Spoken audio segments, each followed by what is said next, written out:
Padre, en glorioso nombre de Jesús, te damos gracias por este día, damos gracias por este tiempo, damos gracias, Señor, por la salud que nos has brindado, el tiempo que nos has permitido tener y disponerlo para venir a tu casa, para adorarte, al disponer nuestros corazones, al aprender de tu palabra, al aprender de tu grandeza, al aprender de quién eres tú, al aprender de tus maravillosas verdades que han sido registradas en las Escrituras. Oramos, Señor, para que tu Espíritu Santo sea iluminando nuestro entendimiento y tu Espíritu Santo sea guiando nuestros corazones a cumplir la buena voluntad y ser obedientes al someternos al cumplir este gran mandamiento, que es el corazón de la ley, amarte a ti con todas nuestras fuerzas, con todo nuestro entendimiento, con todo lo que somos. En esta hora oramos, Señor, para que este tiempo sea fructífero.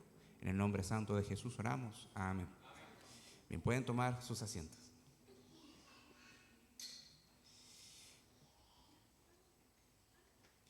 Bien, la última clase estuvimos hablando de las Escrituras y bueno, antes de comenzar, los niños pueden pasar a sus clases respectivas.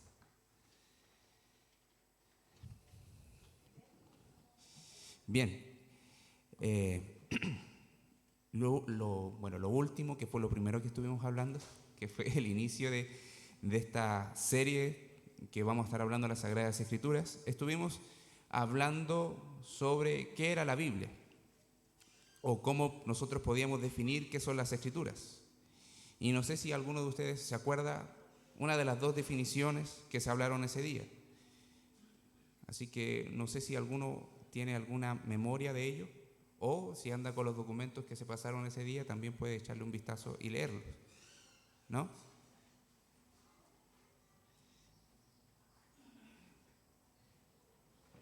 Ya, entonces, si no hay alguna memoria en relación a eso, si yo les preguntase qué es la Biblia, ¿cómo ustedes podrían definirla? La palabra de Dios. Excelente. Y eso encierra muchas cosas. Y una de las definiciones más importantes es esa, pero que se nutre de otras definiciones básicamente que habíamos establecido. Dijimos que la Biblia es la palabra hablada de Dios, registrada por diferentes autores. Es la palabra hablada de Dios, pero que fue registrada de forma escrita. Eso es importante. Y eso lo vemos, no es una invención mía, sino que lo vemos en las Escrituras, lo vemos en Hebreos 1:1, si me acompañan allá.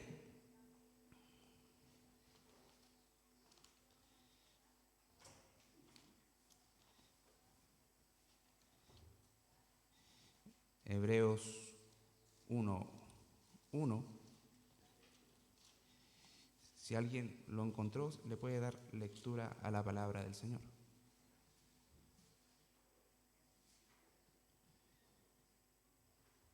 ¿Sí? ¿Alguien quiera dar lectura a la palabra de Dios?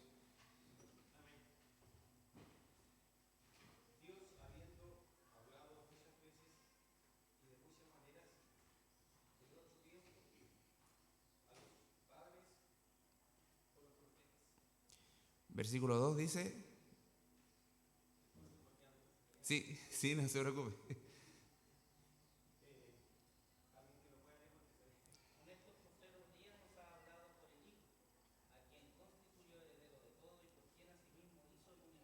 Entonces, ahí tenemos varias formas en las que el Señor habló, por los profetas y en estos postreros días por el Hijo. O sea, Dios habló y lo que se dijo en nombre de Él, porque provenía su mensaje de parte de Él, se registró. Y eso también lo podemos complementar de que la Biblia es un libro compuesto de 66 libros más pequeños, que está dividido en dos grandes partes, el Antiguo Testamento y el Nuevo Testamento, y la gran división se ve en una diferencia entre uno tiene 39 y otro 27. 39 el Antiguo, 27 el Nuevo. Dijimos también que habían contenidos, habían sucesos cronológicos que vemos en la narración del Antiguo Testamento, desde la creación del mundo hasta el último profeta. Y en el Nuevo Testamento encontramos el nacimiento de Jesús, la proclamación del nacimiento de Jesús y también el regreso de Jesús. Entre medio también tenemos la narración de los hechos de los apóstoles y todo lo que fue con la primera iglesia del Señor. Esos son como los sucesos cronológicos. y los vimos en detalle. Pero también podemos notar que hay 5 temas centrales en la Biblia, al menos 5 centrales en la Biblia. Y esto es importante entenderlo porque muchas veces, al poder hablar de las Escrituras, se nos hace de una forma más sencilla entender que la Biblia enseña que hay al menos 5 ejes centrales. Entendemos que está la persona de Dios, tanto en Padre, el Hijo y el Espíritu Santo. Entendemos que hay un juicio que el Señor emite por la desobediencia. Vemos la bendición por la fe que hay en la obediencia. Vemos también el Salvador y el sacrificio. Y también vemos el reino de Dios. Al menos esos 5 temas se ven a lo largo de todas las Escrituras.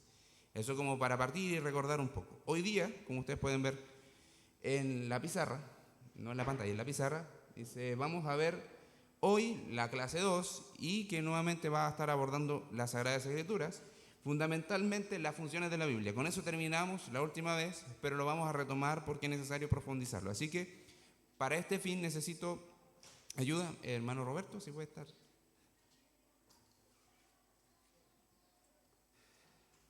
Ayudándome a repartir. Traté de agrandar la letra lo más que pude, o si no iban a salir muchas hojas, así que espero pueda ser de ayuda.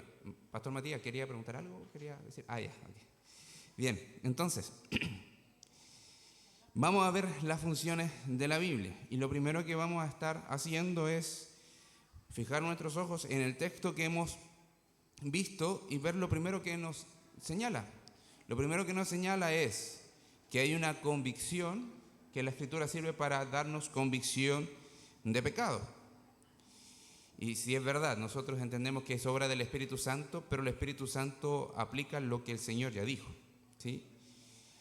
Y creo que ese mismo día se enseñó de que el creyente es creyente porque reconoce que es pecador y procede en arrepentimiento y pide al Señor su perdón. Pero entendemos también, describiendo un poco ese suceso, qué es lo que Dios ocupa para hacernos entender que hemos pecado. Y estamos hablando de las Sagradas Escrituras. Entonces es la palabra de Dios la que nos permite a nosotros entender que hemos pecado. Y hay algunas referencias bíblicas. Podemos ir a Romanos 3:20. Vamos a Romanos 3:20.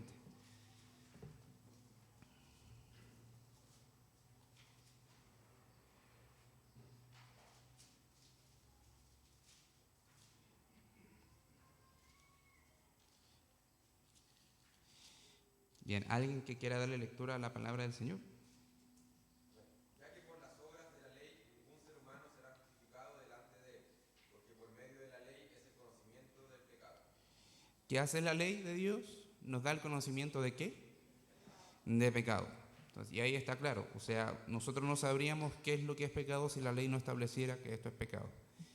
Pero hay una ley previa a la ley escrita, y es la ley que el Señor establece por su palabra hablada, y es lo que vemos en el Génesis. Y ahí está una disyuntiva. ¿Por qué? Porque en Génesis no estaba la palabra escrita, pero sí la palabra hablada de Dios, y tiene la misma autoridad. Entonces, en ese sentido, Adán no tenía nada que decir.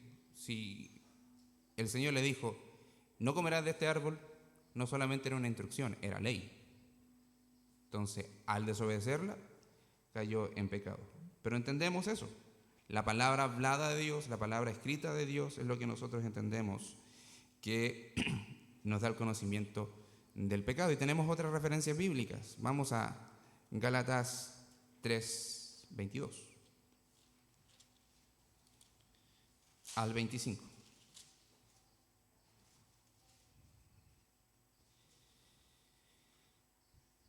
Bien, no sé si alguien quisiera darle lectura a la palabra del Señor. Hermana Doris. Mas la Escritura lo encerró todo bajo pecado para que la promesa que es por la fe en Jesucristo fuese dada a los creyentes. ¿Hasta el 25? Sí. Pero antes que viniese la fe, estábamos confinados bajo la ley, encerrados para aquella fe que iba a ser revelada. De manera que la ley ha sido nuestro ayo para llevarnos a Cristo, a fin de que fuésemos justificados por la fe. Pero venida la fe, ya no estamos bajo Sí. Entonces, esa guía, ese ayo es como esa guía. Entonces ahí vemos que nuevamente la Escritura exalta y nos empuja hacia Cristo. O sea, la Escritura nos muestra qué es lo que debemos hacer y también qué es lo que nos prohíbe. De hecho, en los mandamientos encontramos mandamientos de forma positiva y de forma negativa. Amarás al Señor, amarás a tu prójimo. Pero hay algunos que encontramos que dice, no hurtarás, no codiciarás, no tendrás Dios ajeno delante de mí, no tendrás ídolos, y así sucesivamente. Hay una visión positiva y una visión negativa de sí mismo de los mandamientos. Entonces vemos siempre que la palabra del Señor y la ley de Dios está estableciendo lo que debemos hacer y lo que no debemos hacer, pero siempre guiándonos a Cristo, porque ninguno, como ya se leyó, puede justificarse por las obras de la ley. Ninguno. Entonces, ese es el testimonio también de la ley. Somos insuficientes para cumplirlo, por eso necesitamos a Cristo. Creemos en el Señor Jesucristo y su sacrificio, y por eso nosotros no estamos bajo la ley. Por eso no tenemos que circuncidarnos, por eso no tenemos que guardar el sábado como tal, sino que tenemos que considerar el reposo y el descanso. Entonces, así sucesivamente, no tenemos una orden sacerdotal de los levitas, porque eran entonces ciertos métodos que el Señor había establecido para que el pueblo se acercara a Dios. Y había establecido leyes para que así funcionase. Pero cuando vino Cristo, todo eso que era adicional para tratar con el pueblo no fue suficiente, porque tenemos un sumo sacerdote, que es Cristo. Él oficia por nosotros, Él nos ministra a nosotros y Él es el sacrificio. Entonces, toda la ley fue a apuntar a Cristo, toda la ley fue apuntando a nuestro Señor, y eso es lo que nos convence a nosotros. No somos suficientes para cumplir la ley, no somos suficientes para cumplir los mandamientos del Señor, por eso tenemos a Cristo. Bien, y tenemos Hebreos 4,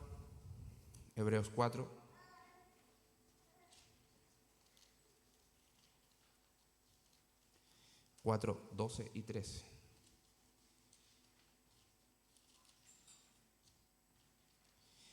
Bien, ¿alguien que quiera darle lectura a la palabra del Señor?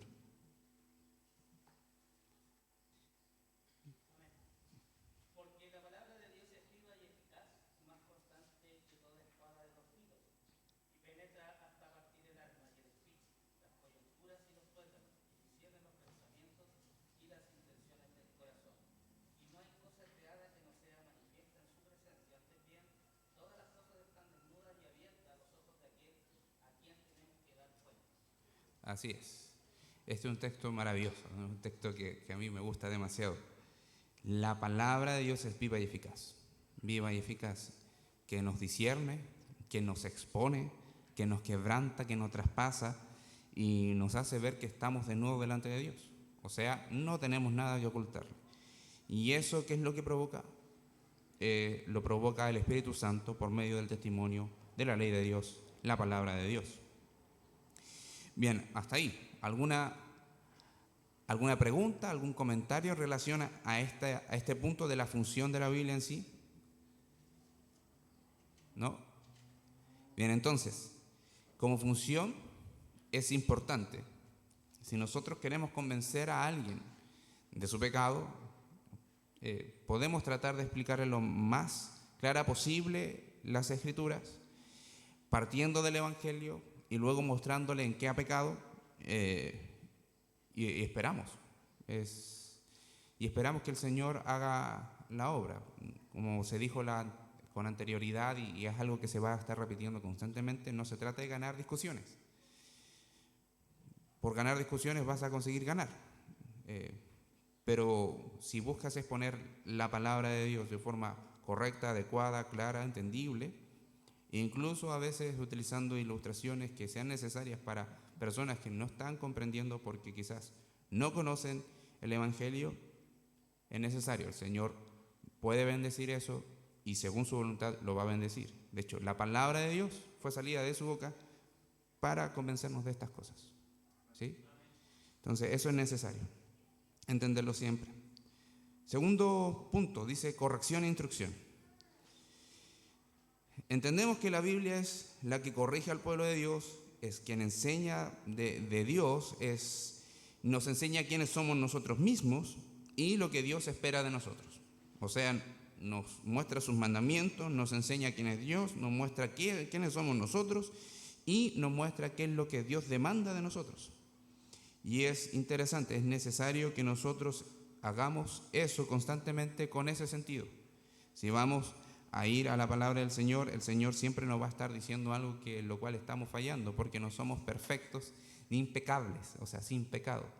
En la manera práctica de vivir delante del Señor, por su sacrificio estamos sin pecado, pero en la práctica lamentablemente seguimos fallando al Señor. Entonces, en ese sentido, el Señor va a edificar a su pueblo por medio de la palabra del Señor, exponiéndonos primero quién es Dios. Y es importante, todo se centra fundamentalmente quién es Dios. Entonces podemos ver algunas referencias bíblicas y bueno, vamos a Josué 1:8.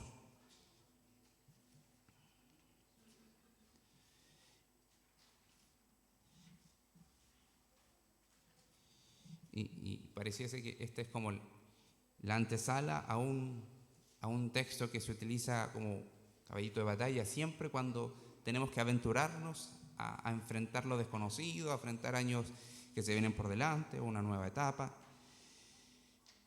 Pero es importante ver el contexto que hay detrás. Versículo 8 dice: nunca se apartará de tu boca este libro de la ley, sino que de día y de noche meditarás en él, para que guardes y hagas conforme a todo lo que en él está escrito, porque entonces harás prosperar tu camino y todo te saldrá bien.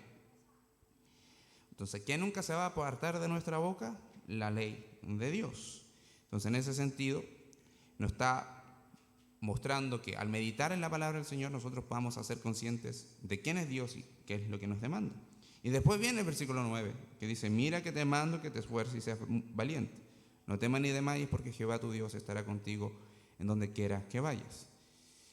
El versículo 9 no está divorciado del versículo 8, sino están unidos. Y de hecho podemos agregarles el versículo 6, dice: esfuérzate y sé valiente, porque tú repartirás a este pueblo por heredad la tierra de la cual juré a sus padres que le daría a ellos. Versículo 7, solamente esfuérzate y sé muy valiente para cuidar de hacer conforme a toda la ley que mi siervo Moisés te mandó. Entonces ese esfuerzo está básicamente en obedecer lo que Dios mandó, específicamente a Josué. En su propósito específico de Dios para su vida era repartir la tierra, conquistar la tierra prometida. Pero eso no a expensas de pasar por alto las Escrituras, sino mientras cumplía las Escrituras.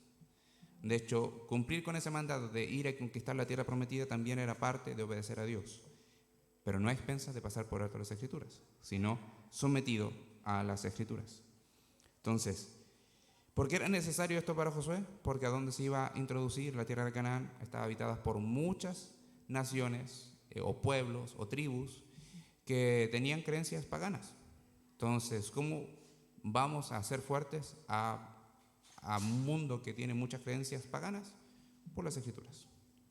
Por las Escrituras. El mejor resguardo para hacer frente a filosofías humanas y religiosas que son ajenas a la verdad de Dios, las Escrituras. Bien, vamos a Salmo 119.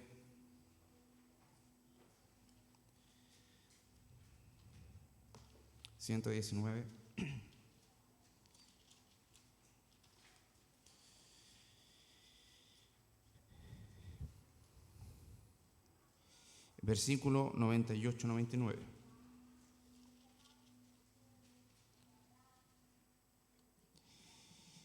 Bien, dice: me has hecho más sabio que mis enemigos con tus mandamientos, porque siempre están conmigo más que todos mis enseñadores. He entendido, porque tu testimonio son mi meditación.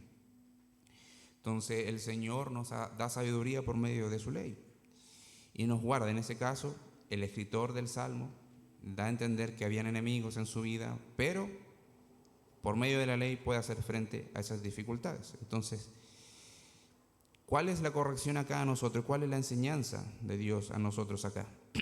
Básicamente en que no podemos buscar sabiduría en cómo reaccionar, qué decisiones tomar frente a las dificultades de la vida, que no sean las Escrituras. Solo en las Escrituras podemos nosotros entender cómo debemos reaccionar incluso en la dificultad. Aquí vemos que tenían enemigos y bueno, el Señor le impartió sabiduría frente a sus enemigos por medio de la Biblia. Bien, hasta ahí, ¿alguna pregunta? ¿Algo que quieran comentar? ¿No? Hay un error aquí en la referencia de Efesios 4, ¿cómo dice? 1112, y no es 1112, es versículo 11 y versículo 12. Faltó el guión. Bien, entonces vamos a ir a un texto que es clave. Vamos al texto clave que siempre hablamos de la inspiración y que vamos a estar tratando de explicarlo en su momento con más detalle. Segundo es de Timoteo 3:16. Este texto no solamente habla de la inspiración, sino que habla de otras características de la Biblia. Y vamos a hablar de cualidades de la Biblia en clases más adelante. Pero lo primero que tenemos que ver es 2 Timoteo 3:16. Dice: toda la Escritura es inspirada por Dios y útil para enseñar, para redarguir, para corregir, para instruir en justicia, a fin de que el hombre de Dios sea perfecto, enteramente preparado para toda buena obra. Aquí tenemos varios elementos importantes. Cómo el hombre de Dios es enseñado, cómo es redarguido o convencido, cómo es corregido, cómo es disciplinado y entrenado para hacer justicia por la palabra de Dios. O sea, si queremos capacitar a obreros en la iglesia, si queremos capacitar a predicadores, si queremos capacitar a hermanos que estén dispuestos al servicio, si queremos capacitar a hermanos que estén dispuestos a salir a misiones, a evangelismo, a hacer obras de misericordia, públicamente, en privado. Si tú quieres ser un mejor hijo del Señor, finalmente es eso, las Escrituras. Las Escrituras tienen la gracia de que en su naturaleza son un suspiro de Dios. Son un suspiro de Dios, son un exhalar de Dios, y eso a nosotros nos va a transformar, nos va a generar en nosotros, en nuestro interior, algo que la palabra de Dios solamente puede hacer, transformarnos, cambiarnos. Y eso es fundamental. Entonces, el hombre de Dios, la mujer de Dios, que se somete a la Escritura, va a ser preparado para toda buena obra. Ahora, ahí dice perfecto, y hemos conversado otras veces con algunas hermanas que me preguntan, entonces, ¿por qué sigo pecando si a mí me dice que voy a ser perfecto?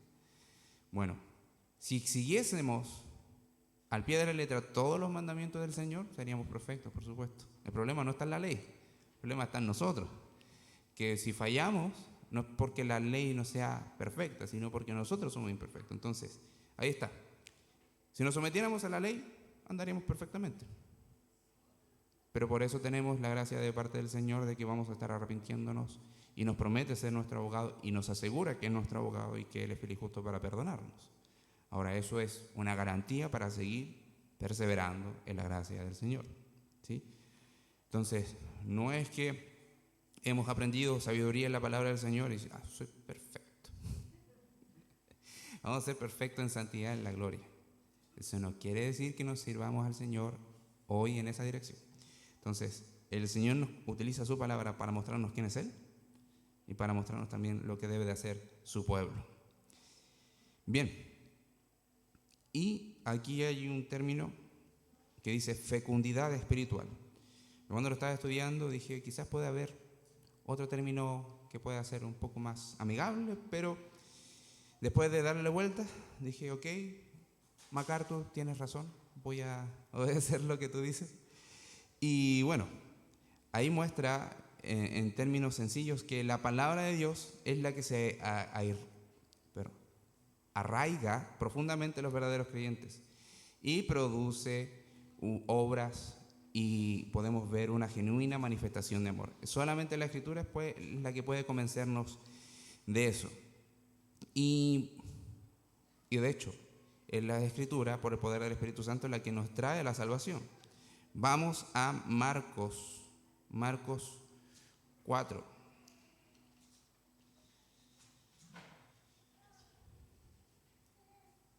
Marcos 4,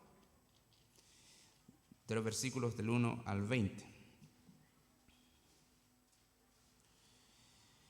versículos del 1 al 20. Quizás no lo vamos a leer ahora todo, pero sí podemos notar de qué se está tratando. Se está hablando de la parábola del sembrador. Y vamos a ver los primeros versículos. Dice: otra vez comenzó Jesús a enseñar junto al mar, y se reunió alrededor de él mucha gente, tanto que entrando en una barca se sentó en ella en el mar, y toda la gente estaba en tierra junto al mar. Y les enseñaba por parábolas muchas cosas, y les decía en su doctrina, enseñanza: oíd aquí, el sembrador salió a sembrar. Y sabemos que el relato nos cuenta de que hay 3 terrenos, ¿sí? Lo fundamental es que la semilla, que es la palabra de Dios, cuando cae en buena tierra, produce fruto. Y es lo que nosotros podemos entender. De parte del Señor, el Señor es el que en nosotros nos permite ser esa tierra fértil que produjo fruto. Porque si fuera por características naturales, no podríamos producir ningún fruto. ¿Por qué? Porque todos nacimos en pecado. Entonces aquí vemos que el poder de la semilla fue generalmente dar vida y dar ese fruto. Pero también muestra qué es lo que pasa en la realidad de los diferentes corazones. Corazones que están arraigados en las cosas de este mundo, corazones que están expuestos a los miedos, etcétera, a las tentaciones de este mundo, a los deseos de este mundo, incluso aquellos que reciben la palabra con ánimo. Decir, vamos, sí, es verdad que Dios existe. Pero al final, cuando la palabra del Señor está siendo más incisiva, al parecer no era tan así. Su confesión de fe fue ligera y no genuina. Entonces, vemos que la semilla representa la palabra del Señor, es la que cae en buena tierra y es la que produce este fruto. Bien, ahora también tenemos un poco más de claridad también en este sentido en Santiago 1. Santiago 1. En su momento nuestro pastor Matías nos lo estuvo enseñando de Santiago y abordó este texto.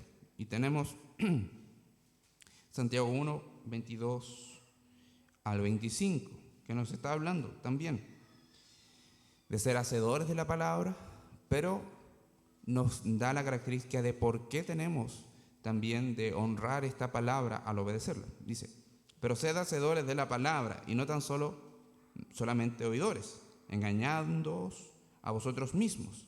Porque si alguno es oidor de la palabra, pero no hacedor de ella, este es semejante al hombre que considera en un espejo su rostro natural. Porque él se considera a sí mismo y se va y luego olvida cómo era. Mas el que mira atentamente la perfecta ley de la libertad y persevera en ella, no siendo oidor olvidadizo, sino hacedor de la obra, este será bienaventurado en lo que hace. Entonces ahí vemos que la palabra del Señor es totalmente fundamental para nosotros. Somos bienaventurados al obedecerla, porque la palabra en sí nos trae bendición, ¿sí? Y eso es, la palabra del Señor es la que produce en nosotros el entender cuál es la voluntad de Dios y también nos empuja a obedecer su palabra. ¿Por qué digo eso? Porque si entendemos la llenura del Espíritu, entendemos que la llenura del Espíritu es producida debido a la llenura de las Escrituras en nuestros corazones. Y ahí es donde imposiblemente la Escritura nos va a estar empujando hacia nosotros. Y imposible, a eso me refiero de que si estamos tan llenos de algo, no seamos controlados por ello. Así que la Escritura es la que produce esta fecundidad espiritual. Bien, ¿alguna pregunta? ¿Algún comentario sobre eso? Hermano Roberto. Tomando en consideración el texto en 2 Timoteo 3:16, Uh-huh. último de Santiago, no hay forma entonces que un cristiano, hablando del concepto de un cristiano, pueda moverse en este mundo sin la Escritura. Me refiero a cómo ser como padre, a cómo ser como trabajador, a cómo ser como vecino, a cómo está todo en la Escritura. Sí. ¿No deberíamos dudar de eso? No deberíamos dudar. El problema es que, no siempre no dudamos. No, por eso es que de repente como que uno tiende a hacer la separación entre lo secular y lo eclesiástico. Ah, ok. A veces estos textos los toma como al servicio de la iglesia. Ah, no. Se entiende de que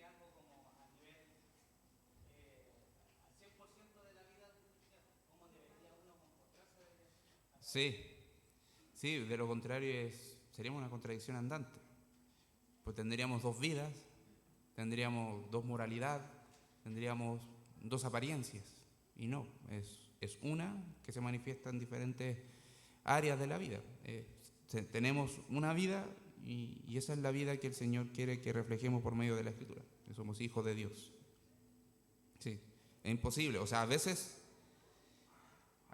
cuando digo imposible no me refiero de que no pueda ocurrir, sino que en nuestra mente no debería darse la cabida de que pensemos que la vida cristiana puede ser separada de la oración, separada del trabajo, separada de la Escritura, separada de entender las Escrituras.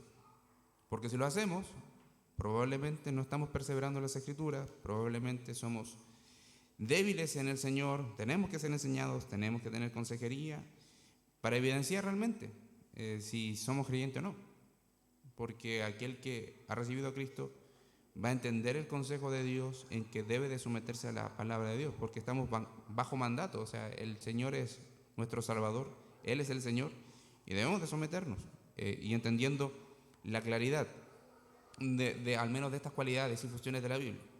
A veces pensamos que es solamente para tener una respuesta o entender un poco más de la fe cristiana, y no necesariamente eso, sino el por qué queremos entender nuestra fe, por qué queremos crecer en el conocimiento que se centra en nuestra fe, para vivir vidas más santas, que amen al Señor, que adoren al Señor, y entendemos que las Escrituras transforman nuestra mente, Bien, el siguiente punto dice perseverancia.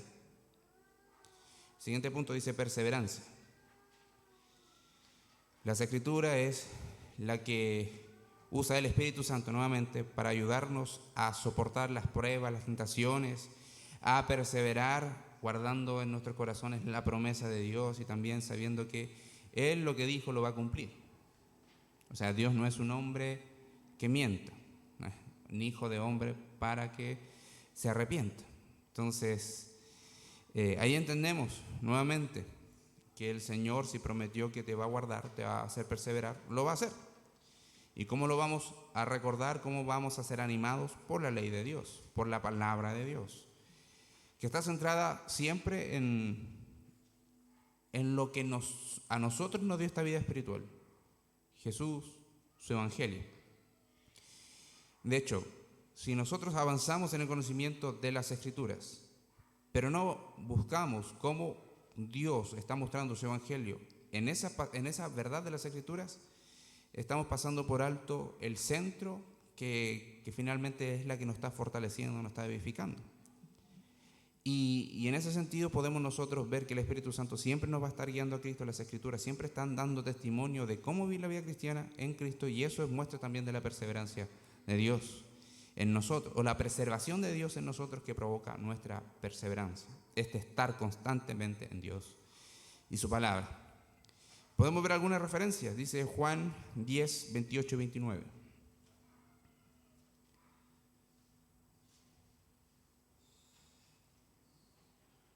Juan 10, 28 y 29.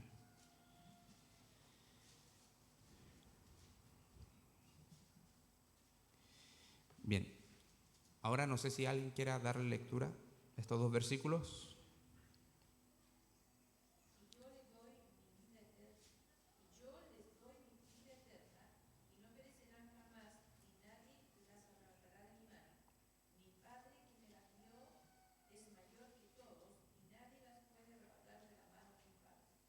Ahí está hablando de la preservación que Él hace en nuestra alma, de que siendo salvos el Señor nos guarda hasta la eternidad. Nadie puede arrebatarnos esa condición, nadie puede eliminar esa condición, sino que el Señor es quien a nosotros nos permite tener esta condición espiritual, de ser salvados eternamente, incluso si experimentamos la muerte en manos de enemigos.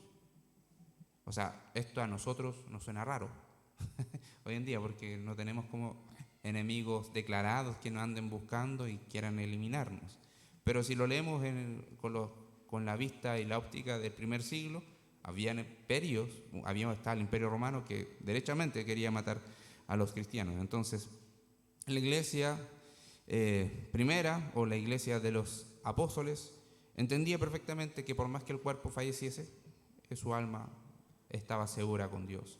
Y la promesa de resurrección, que su cuerpo se iba a levantar y que iba a vivir en gloria con Cristo, también estaba segura. Entonces, nada de lo que pudiese pasar les arrebataría esta condición de estar en la mano del Padre, en la mano del Padre. Bien, ahí estamos viendo la perseverancia. La perseverancia. Vamos a Filipenses 1:6.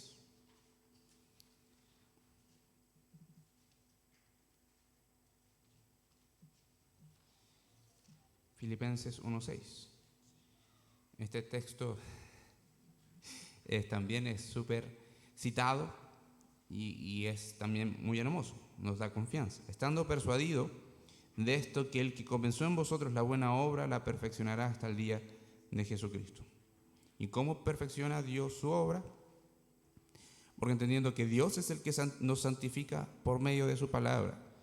Y eso es lo que vemos, por medio de estar en su palabra es la que podemos tener esta característica de ser santificados. Bien, podemos también ver primera de Timoteo 3:13.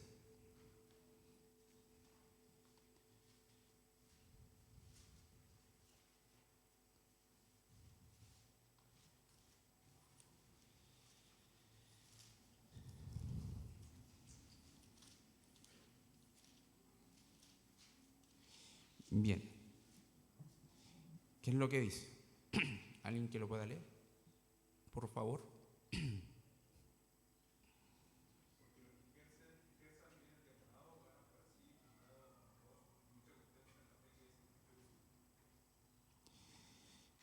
Si pareciese que ese texto no se entiende muy bien a la primera vista, pero se entiende que si alguien ejerce bien el diaconado es porque está cumpliendo bien con los requisitos y mantiene su testimonio.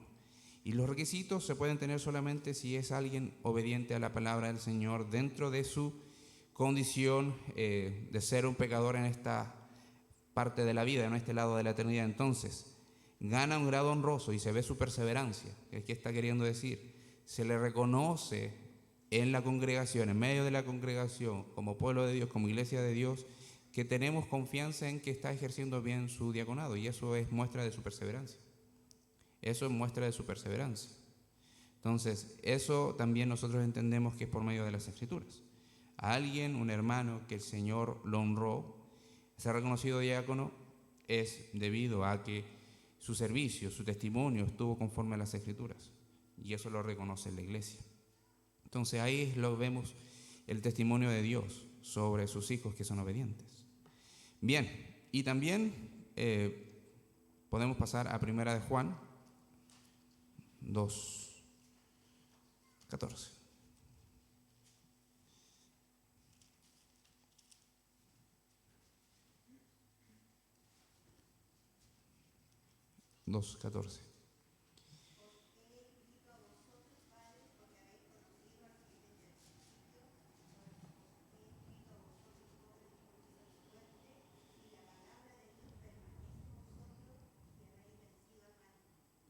Ahí está. Nuevamente, la permanencia en la palabra de Dios es fundamental para toda etapa de madurez espiritual, para toda etapa en la vida. No importa si eres creyente muy adulto, si estás en el último periodo que tú puedes decir, creo que en cualquier momento el Señor puede venir por mi vida, o si estás a los 5 años, 7 años, 10 años que conociste al Señor, bien, no importa, siempre la permanencia en la palabra del Señor es la que bendice nuestra vida, no importa a qué edad te encuentres, y es lo que debemos hacer constantemente también. O sea, aquí el apóstol Juan se esfuerza en explicar de que no importa en qué etapa de tu vida estás, no importa en qué edad o maduración espiritual estás, debes de permanecer en la palabra del Señor, porque solamente así nosotros tenemos el testimonio de que vencemos al maligno, vencemos las artimañas del enemigo, vencemos las tentaciones, vencemos también sus mentiras y engaños. Bien, hasta ahí. ¿Alguna pregunta, algún comentario? Porque ya estamos llegando a los últimos minutos. Los últimos minutos de la clase. ¿No? Bien. Bueno, la clase 2 va a continuar la próxima oportunidad que nos reunamos y vamos a estar viendo necesariamente algunos aspectos más técnicos, como por ejemplo, cómo obtuvimos la Biblia. ¿Sí? Quizás algunos están adelantados en ese conocimiento, pero es necesario quizás comentarlo en esta instancia, porque muchos de los reclamos que se tienen con las Escrituras es, bueno, ¿de dónde salió la Biblia? ¿Quién la creó? ¿Quién la formó? ¿De dónde la trajimos? Bueno, probablemente muchos de ustedes pueden tener alguna respuesta a esas preguntas y entendiendo también el proceso de la historia, quizás viendo algunos elementos, pero es necesario también darle la oportunidad de nuevamente reforzar, quizás dar algunas herramientas importantes en relación a eso.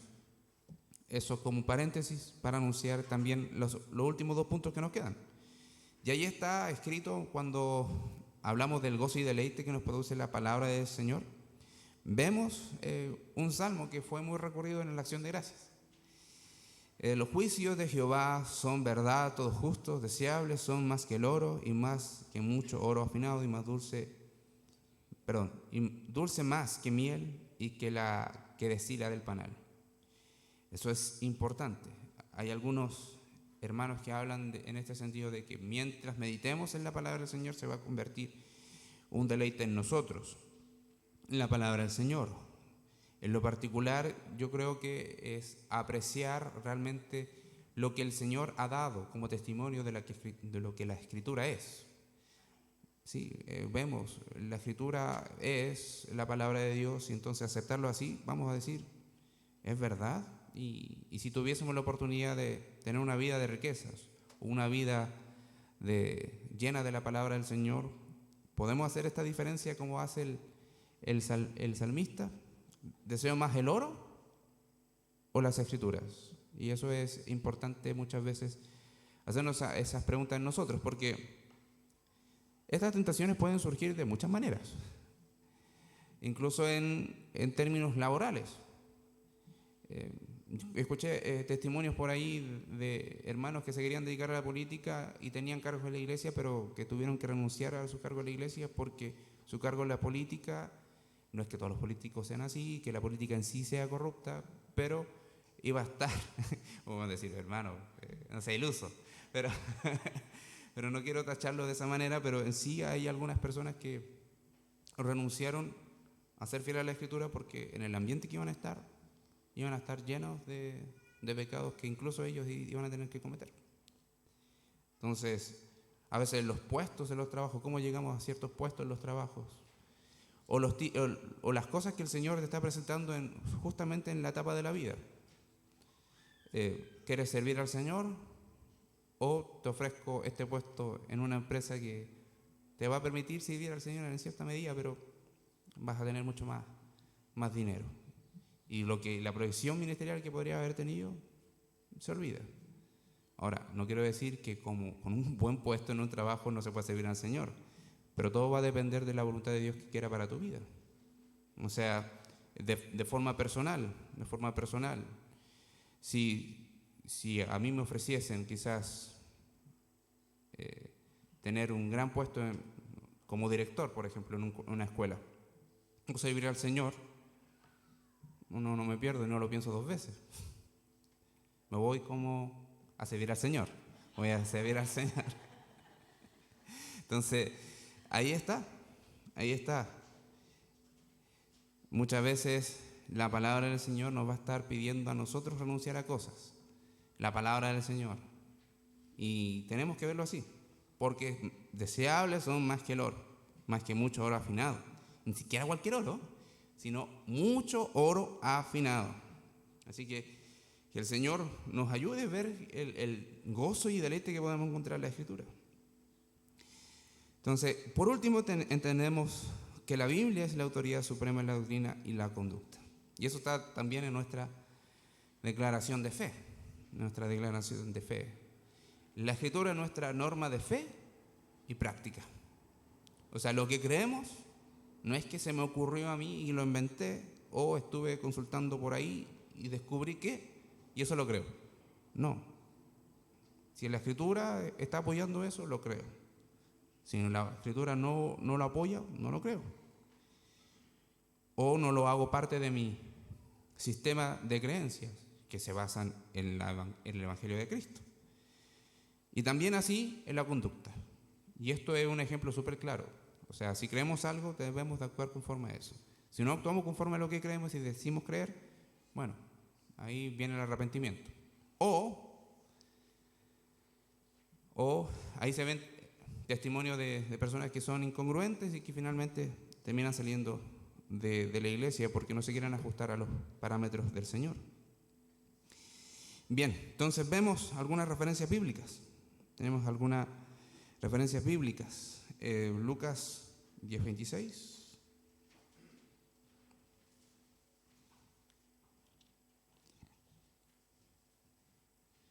Lucas 10:26.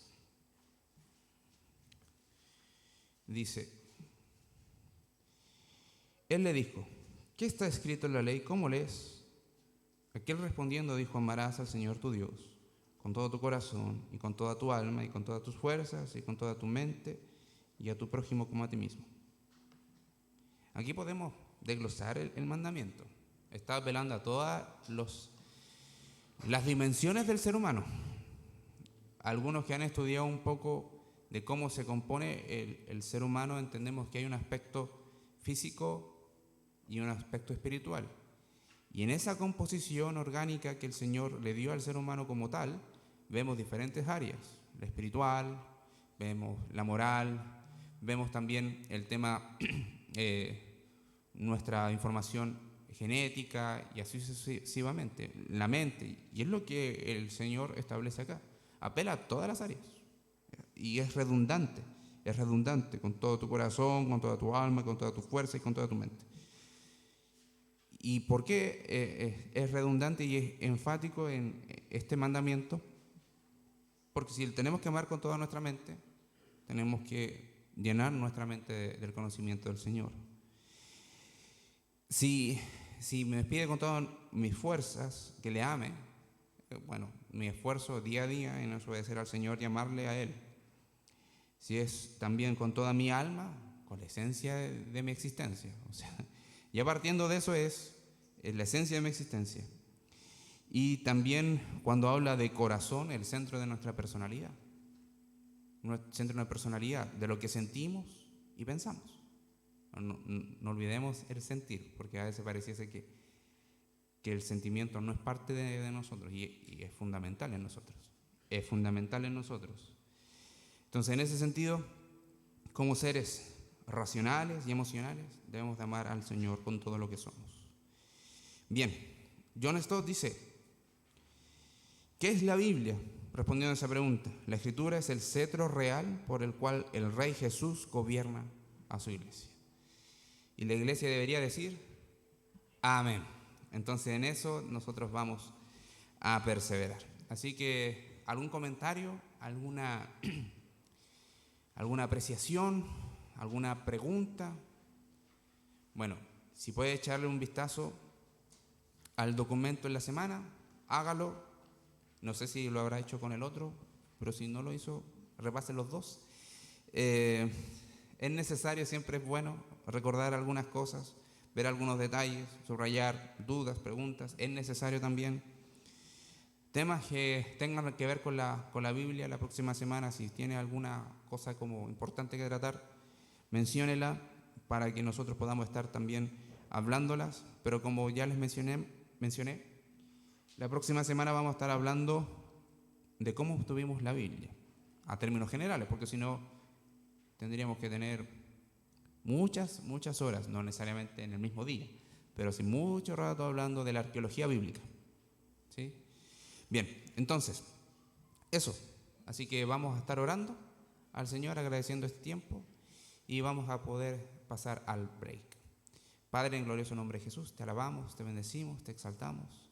Ayúdanos a abrazar las funciones de tu palabra, ayúdanos a entender que tu palabra es eficaz para lo cual tú la has enviado y es útil para nuestra vida. Ayúdanos a no divorciarnos de esa doctrina, Señor, sino que a perseverar en ella, ser consciente de ella y saber que si nuestro esfuerzo está ahí, dirigido en ese sentido, no es por nuestra justicia, sino porque hemos recibido tu justicia y somos justificados en Cristo y sabemos que tenemos tu Espíritu Santo para obedecerte. Te amamos, Señor, y queremos amarte cada día más con nuestra obediencia práctica. En nombre de Jesús oramos. Amén. Pueden pasar a tomar tecito los que quieran. Allá hay agüita caliente.